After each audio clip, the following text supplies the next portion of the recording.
Everybody, today's video, we're gonna talk about the pros and cons of living in Falcon, Colorado. So if you're thinking about a move this way, stay tuned.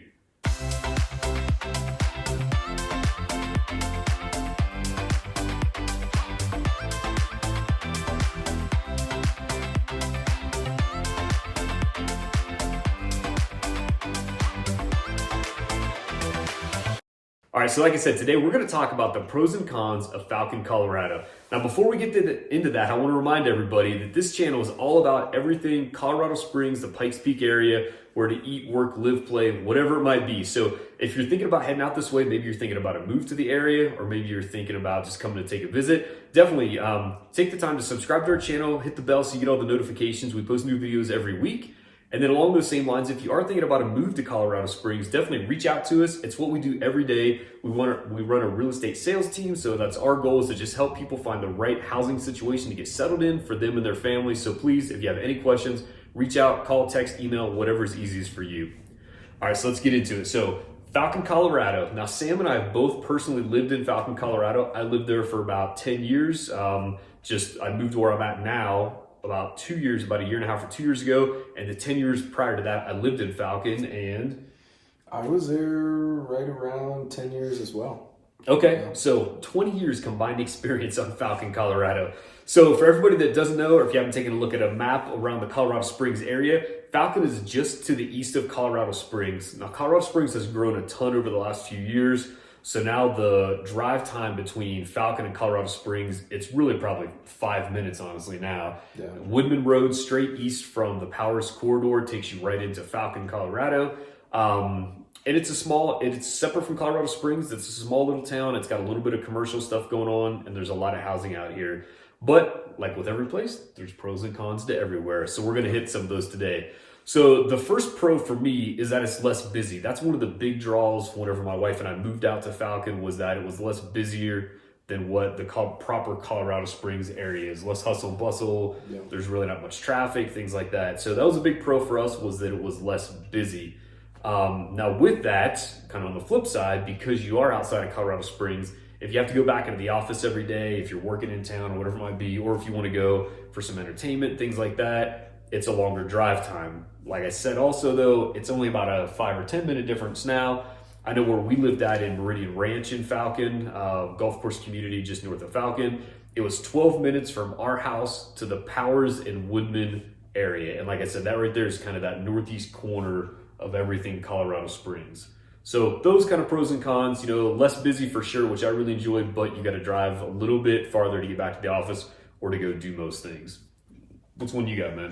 Yeah, no, I agree with you. I would say one of the pros would be how much it is growing. And there's a ton of growing potential that's going on. Okay, yeah. Out there. Lots of development taking place. And so, like, growing up there, there was absolutely nothing to do at any given time. We just mobbed around on our bikes as kids. Right, yeah. That was like what there was for fun. And even being a teenager, like going to high school out there, like the fun thing to do was like go to Sonic and sit in the Sonic drive-through. Yeah, exactly. Eat some food and drink some shakes or whatever. So it is growing quite a bit. There's a lot more cool things going on out there now. You had mentioned the golf course. Like, now that I'm older, I love golf. So right, yeah. So I still like to go out there and golf every now and then, even though I live in the Springs. And then on top of that, like, I would say one of the cons, the food options are still limited. Not many restaurants, man. Not many restaurants going on out there, and not many Michelin star restaurants. That's a fact. Yeah. By that I mean zero. But with that growth, there is some new stuff that's coming into play. So Jack's Brewery, one of our favorite spots out there. They make fantastic beer. Nana's Kitchen is back, so that was like a staple. It was a staple for a long time, yeah. And then they kind of fell off the map for a while, closed the store down, and they're back now. We got a sushi place out there, which just blows my mind. Sushi and Falcon, never thought we'd see that, so that's kind of cool. So what else is out there? Purple Toad now Purple Toad, which is under new ownership now, just recently. Interesting. The person that owns the Good Times Bar and Grill in Colorado Springs bought it, so should be getting better. There's 2 Mexican restaurants, which I think are pretty decent, Guadalajara and La Mission. Yeah. So there's a couple food options. Yeah. It's just not like downtown Colorado Springs, really cool dining experience. You're not going to get that in Falcon for sure. Not yet, at least. No, that's right. We're growing. We're growing. But there's a good bit of commercial growth and development going on in the Falcon area. So, let's see what on the housing side of things, you typically get more bang for your buck in Falcon. So, it's probably not quite as big of a difference as what it was maybe 2 or 3 years ago. I mean, it used to be, man, like if you're willing to drive the extra 10 to 15 minutes, you might get an extra 1,000 square feet for the same price point as what you would in Colorado Springs. That's tightened up a little bit, again, just as there is more development out here, more people are okay coming out to Falcon. Still, though, you typically are going to, I would say apples to apples house is probably 50,000 less than Falcon. In Meridian Ranch, like Meridian Ranch versus Cordero or Wolf Ranch, that is at least $50,000 still a difference. So you definitely get more housing bang for your buck in Falcon than what you do even, like I said, 10 minutes back to the west. Some of those communities, Cordero, Wolf Ranch, Banning Lewis Ranch, Bradley Ranch, a lot of ranches, I guess, out here. It's Colorado. They were actually all ranches, they were back in the day, yeah. So all those new home developments that are along that Northern Powers Boulevard corridor, you're going to pay more to be there than you are in Meridian Range for sure. So if you're in that Stetson Hills corridor, you're never going to get as much house as you would in any of those places either. So you're still paying less, but for a smaller house because you're just not going to find the size. The lot sizes are way bigger typically. Yeah, no, that's true. In Falcon, usually lot sizes are going to be bigger. And just overall, the homes seem to be a little bit bigger than what they are along that Powers Boulevard area. See, negative. What about the wind? What do you think about wind in Falcon, Sam? We had a lot of it growing up, and there's still a lot of it. There's this lack of this thing called trees in Falcon. You're 7,300 feet, something like that? I think Falcon's probably like 7,000 maybe. Okay. Yeah, somewhere around 7,000, 7,100, Yeah, so you sit up on like as you're coming out of the springs, you climb out of Woodland Valley, and you climb up almost another 1,000 feet between the springs and Falcon. So you're kind of up on, this big plateau out there that is exposed to the wind. There's no trees to cut down on the wind or anything like that, unless you grow your own forest there on your lot. So you get a ton of wind, and growing up, it probably took a few months to get used to it after we had first moved here, probably 6 months. After that, you kind of get used to it, and even sometimes it becomes it's almost like a white noise machine. Just the comforting blanket of Falcon wind. But it can definitely be a con too, from the standpoint of I've seen it tear shingles off of roofs and tear siding off houses. And, definitely so, I mean, we've had windstorms where the wind gets 80, 90 miles an hour out there, during the worst storms and stuff. When the snow gets really bad, it makes some wild drifts out there. I remember the second day that after we had moved in, we got a huge snowstorm, piled up 6 and 7 foot drifts all over our yard, all over our driveway, everywhere. And it was fun as a kid, but I can't imagine having to plow that. Get out there and deal with it now. Yeah. So it can definitely be a con and a pain in the butt. You're chasing a lot of lawn furniture when it's super windy. All that to say, I mean, the wind, like Sam said, I was out there for a couple of months before I got kind of used to it, if you will. Definitely after a year, once you've kind of seen all the different seasons, I was used to it and really didn't notice. Now that I don't live there anymore, I was just telling Sam, I went into Falcon today because I only live about 15 minutes from there, and I was getting gas, and it was just stupid windy, just blowing everything sideways. So I kind of remember how much I did not enjoy that wind. But it's a seasonal thing too. It's not like it's like that every single day. You just kind of, seems like we get it this late winter, early spring, and then a little bit late summers. Those are kind of the 2 worst times, I think. But anyway, wind and Falcon, I'd call that a negative. That's a con. Yeah, definitely so, man. What's another pro? You kind of mentioned one earlier that I think. Yeah, so Antler Creek Golf Course and the communities that surround it. Totally agree. They're golf communities, and if you like golf, it's a pretty great place. still decently affordable. Yeah, for a golf course community, I think so. Yeah. Yeah, and around there is decently affordable.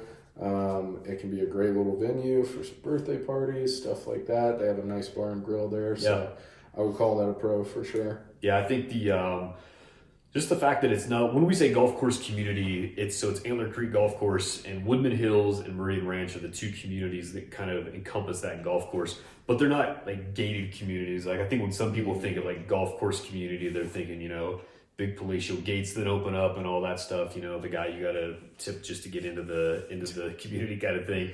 It's not like that. It's public community. It's not gated or anything. But they're just nice homes and nice communities on the golf course. You know, there's a lot of, I don't know how many lots are on the golf course, but there's quite a few. And then Meridian Ranch overall, I know is 3,000 houses now. I think Woodman Hills is probably 4,000 houses maybe. So yeah, so you have a lot of houses that are on the golf course. And those houses, you know, they're larger homes, you know, gosh, I don't know, probably 4,000 to 6,000 square feet.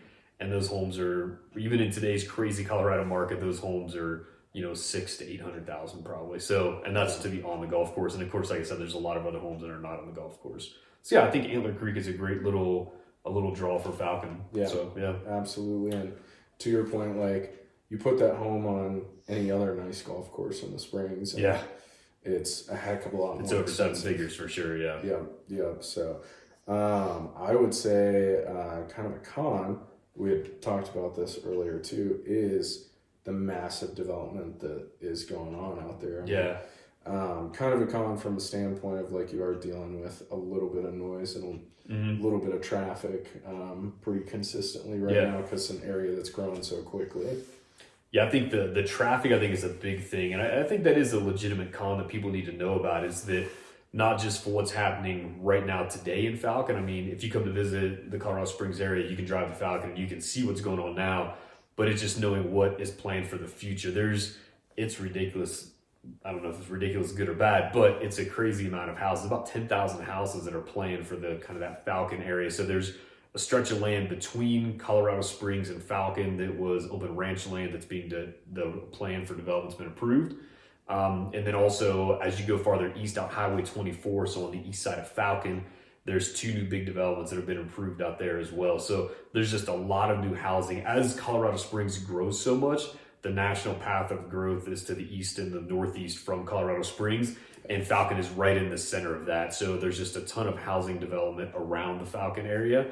And yeah, you know, I mean, it's we've seen traffic increase in Falcon. So now where there used to be 1 light on Meridian Road between Black Forest and Falcon, now I think there's 5 lights, 6 lights maybe, 6 traffic lights. So traffic has gotten a lot worse, and I know that it's all relative, of course, and I know that as those communities continue to be developed, that traffic's going to get more congested. There's going to be more people. So it's just one of those, I mean, it's the natural progression of growth, but I think it's good for people to know that there is a lot of planned development in that area, and that can be a negative thing as you kind of get just more and more housing and more people into an area. So yeah, and I guess to even clarify further, it's not necessarily a negative thing from the sense of like all development is bad or anything like that, but like the reason that people historically have chosen Falcon over the city is it tends to be a little quieter. You wanted to get away a little bit less busy. You still have amenities, but sometimes you're getting acre and a half lots for, you know, cheaper than you would have gotten in town, and now the prices are going up a little bit. So it's just going to be a change for a lot of the people that have been in Falcon for a long time, or for the reasons that a lot of people go out to Falcon. Yeah, no, that's true for sure. You hear the people now that have been in Falcon for 20, 30 years, not happy about all the development. So, well, hey, that's a little bit about Falcon. You know, I think just as Colorado Springs continues to grow, people are looking for options that are maybe outside of town just a little bit. Falcon's a great option because it is in the path of development and growth. So there's going to be more stuff out there. But like we said, there's pros and cons to everything. So hopefully you guys found that helpful. If you have any questions about the Falcon area, Colorado Springs, of course, definitely reach out, call, text, email, whatever we can do to help out. We just want to make sure you get all the information before you head this way. Thanks, everybody.